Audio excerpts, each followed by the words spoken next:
Hola a todos y bienvenidos a Hablando de Economía con José Antonio Álvarez. Ya sabéis que si queréis registraros lo podéis hacer en trading.madrid y recibir la información los primeros. Bueno, vamos a comenzar el informe con un dato demográfico muy interesante, y es que la población mundial llegó a 8.000 millones de personas, ¿no? Esto, que era un dato que según los maltusianos pues era imposible, que no íbamos a ser capaces de alimentar toda esta gente, pues la evolución de la innovación y de la tecnología pues ha demostrado que sí. Vamos a hablar de, por ejemplo, en España nacieron en el año 2021, el año pasado, 337.380 personas, que si lo proyectamos, lo multiplicamos por 85, pues nos da que dentro de 85 años habrá menos de 30 millones de personas. Sí que es verdad que habrá inmigración, pero entonces se lo estamos quitando. Entonces, ¿a dónde quiero ir?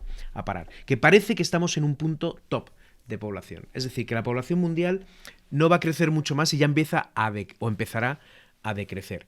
Que incluso en algunos países africanos donde parecía que la población no paraba de crecer de forma acelerada, también se está reduciendo, básicamente porque las mujeres no quieren tener hijos. Y no quieren, o no pueden, o estamos en un momento donde esto pues es cada vez más complicado, ¿no? Lo tenemos todo, pero no tenemos hijos, ¿no? Deberíamos quizá plantearnos políticas de natalidad serias para evitar envejecimientos de la población no deseados. Pero bueno, en cuanto al panorama general, pues bueno, la inflación, panorama general en el globo, en el mundo, la inflación se generaliza, los principales bancos centrales seguirán endureciendo sus políticas monetarias. De hecho, la FED ha tenido, la Reserva Federal pues ha hecho varias subidas consecutivas, ha llegado hasta el 3,75 y el Banco Central hasta el 2%. Con lo que se esperan políticas restrictivas, o por ser más preciso, menos expansivas, porque todavía estamos en políticas muy expansivas. Por su parte, la OCDE y el FMI pues reducen las previsiones de crecimiento y aumentan las previsiones de inflación, es decir, tormenta perfecta. La fortaleza del dólar pues dificulta todavía aún más la compra de materias primas, aunque sí que es verdad que para la zona euro pues ha habido algún alivio, porque bueno, pues se ha apreciado pues casi un 5% en el último mes, desde debajo de la paridad hasta el 1,03, es decir, que ha mejorado algo. Por otro lado, pues el tercer trimestre la economía mundial ha sido mejor en Estados Unidos y China que en Europa. Europa se ha resentido bastante. Por ejemplo, en Estados Unidos pues hemos pasado o hemos tenido un más 0,6 trimestral, viniendo el menos 0,1 en el trimestre anterior. Un mejor dato de inflación, un dato, por cierto, que produjo en las bolsas una subida hace 2 viernes muy importante, más del 7% en el Nasdaq, por ejemplo, en un solo día, que no está nada mal. En China, pues pasamos del menos 2,7 al 3,9, un crecimiento muy importante que coloca a China en una situación muchísimo mejor. Por contra, pues la zona euro pues ha crecido un 0,2% frente al 0,8% anterior. Europa se está empezando a pagar. Italia el 0,5%, Portugal el 0,4%, Alemania el 0,3%, Portugal, España pues algo mejor todavía, porque vamos desacoplados con este tipo de cosas, pero nos llegará sin duda. En cuanto a algunos datos de la zona euro, pues sentimiento económico y PMI compuesto empeorando, son datos de sentimiento que van empeorando. La tasa de paro de la zona euro media 6,6, venimos de un 7,3. Un año antes, en plena pandemia, se va reduciendo. El desempleo juvenil el 14,6, 15,6 en septiembre de 2021, pero claro, llegamos a España, ¿no? España sigue siendo, que eso es una vergüenza, que seamos el país que tiene más desempleo de la Unión Europea, ¿no? De la zona euro. 12,7 de tasa de desempleo general, seguido por Grecia, que tiene el 11,8, y en el paro juvenil estamos en el 32,1%, seguido de Grecia el 28,5%. Yo creo que tenemos que empezar a tomar medidas serias, y la primera yo creo que es la responsabilidad individual de cada una de estas personas que están en estas listas, porque las empresas, por otro lado, no encuentran gente para trabajar. Esto es la paradoja del desempleo, ¿no? Pero bueno, la tasa de inflación anual en la zona euro pues llegó al 10,7%, por encima del 10%. Está en máximos históricos, ¿no? Es un dato muy malo y, bueno, fundamentalmente por la subida de los precios de la energía, un 41,9% que se despliega, que se extiende, que llega pues a prácticamente todo, ¿no? Por países, la inflación armonizada, pues es decir, esa que es comparable, pues Italia el 12,8, Alemania el 11,6, 7,1 en Francia y 7,3 en España. Lo mismo, hay momentos de desacople, más alejados, pero bueno, el dato de inflación de España pues es un poquito mejor. La inflación subyacente, por su lado, pues el 6,4% interanual, Y el nivel de precios, y esto es evidente, está subiendo de forma exagerada. Está subiendo de forma muy, muy, muy, muy significativa. Y bueno, pues a lo mejor deberíamos plantearnos a quién beneficia esta subida continua de precios, ¿no? ¿A quién beneficia? Las bolsas sí que siguen sufriendo muchísima volatilidad, pero sí que es verdad que continuando con caídas generalizadas, pero bueno, subidas este último mes, por poner un poco datos, pues más del 6% el Standard & Poor's, un 7% el IBEX, el índice de referencia español, y como decimos siempre, pues la bolsa no es la economía y la economía no es la bolsa. Pero bueno, ahí está, ¿no? El petróleo, por su parte, pues va moderando, 87,86 como dato es una buena noticia sin duda. Y bueno, pues también sumado a que parece que los precios del transporte de contenedores, el precio mundial del transporte de contenedores, pues se ha reducido más del 80%, está ya en cifras semejantes a las que había antes de la pandemia, no todavía alcanzadas, pero semejantes, pues yo creo que mejoran bastante la economía. Como decía antes, el eurodólar pues está por encima de la paridad y bueno, pues a ver si se mantiene esta senda alcista, ¿no? El interbancario, el famoso Euribor, al 2,852. Hace 3 semanas, cuando hice el último informe, 2,55. Hace unos meses pocos, al menos 0,8. Esto encarece de forma muy sustancial la financiación y es la espiral viciosa o el círculo vicioso de subida de precios, ¿no? La verdad que yo creo que aquí deberemos tomar muy en serio los pagos, los plazos de pago, ¿no? Por las administraciones, por un lado, y por las empresas, ¿no? Yo creo que las empresas deberían pagar de forma inmediata, sobre todo para que las pymes, las pequeñas y medianas empresas, los autónomos, no quebremos, no nos vayamos por el desagüe. Pero bueno, en cuanto a la criptoeconomía, pues ha sido un mes muy movidito con la caída de FTX, uno de los exchanges más importantes, y bueno, pues quizá ha puesto de manifiesto que es un sector que necesita en una parte, sobre todo la parte centralizada, bastante regulación para que estas cosas no pasen. En cuanto a los precios, pues el Bitcoin en torno a 16.000, 16.500, el Ethereum pues en 1.100 y pico, ¿no? Bueno, vamos a entrar en España, ¿no? En España nos amanecimos hace unos días con un dato muy interesante, ¿no? La deuda pública en España supera 1,5 billones por primera vez en su historia. Claro,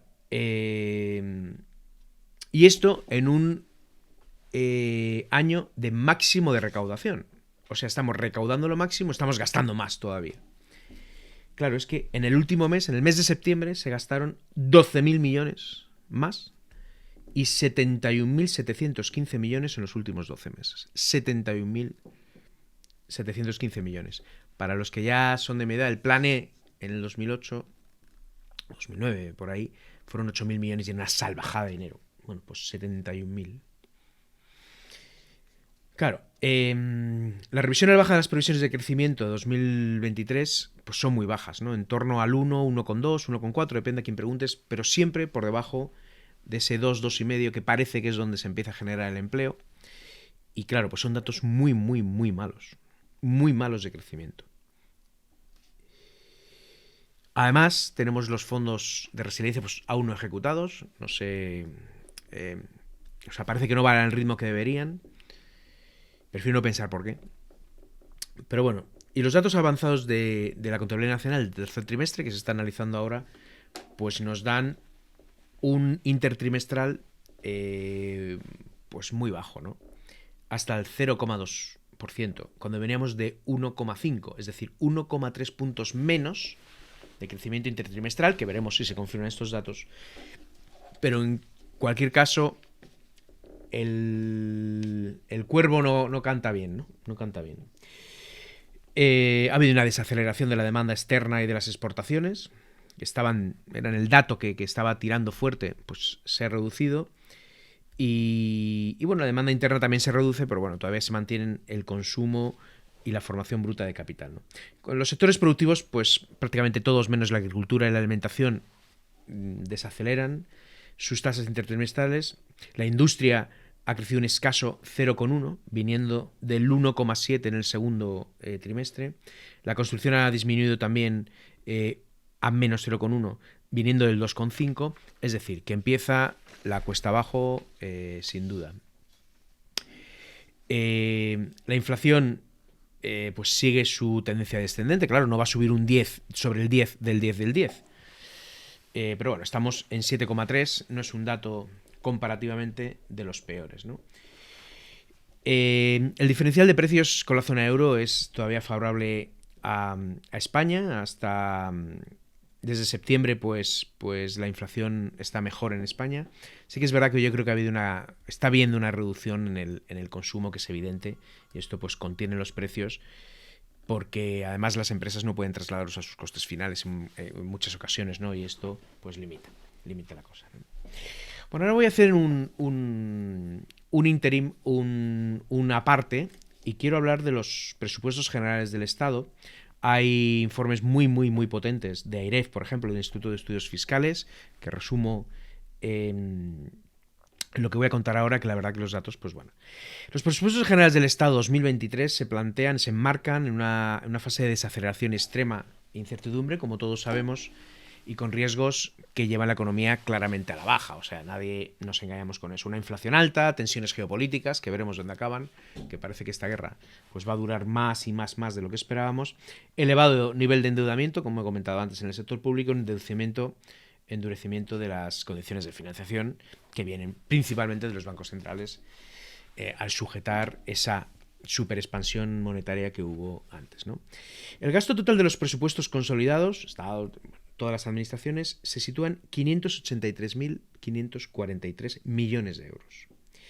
Esto es un aumento del 10,7% respecto a los anteriores, es decir, muy expansivos. Los ingresos tributarios, por su parte, los que pagan la fiesta, ingresos tributarios y deuda, aquí no hay más, ¿no?